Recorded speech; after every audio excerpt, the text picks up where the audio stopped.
बाबा साहेब के ज्ञान का अगर मैं 1% भी हो जाऊं ना तो मेरे जीवन की ये बहुत बड़ी सफलता होगी। अच्छा। क्योंकि भारत के अंदर सबसे अधिक किसी व्यक्ति को मैं मानता हूं इंटेलेक्चुअल, तो हम्म। वो बाबा साहेब थे। क्योंकि इकोनॉमिक्स में बहुत दक्ष थे। मैं प्रॉब्लम ऑफ द रूपी इनकी पढ़ चुका हूँ, कई किताब मैंने पढ़ी है। इनकी आत्मकथा वेटिंग फॉर वीजा पढ़ी, पार्टीशन और पाकिस्तान पढ़ी, और कास्ट वो पढ़ा, और कई सारी पुस्तकें पढ़ी।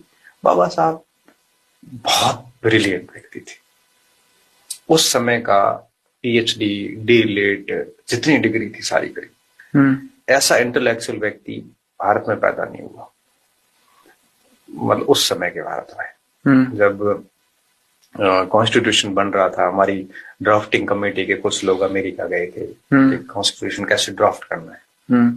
तो वहां पे अमेरिका के अंदर एक अच्छे राजनीतिज्ञ और संविधानविद मैं तो उनरे संता को काशी दिनों ने मने मार लिया।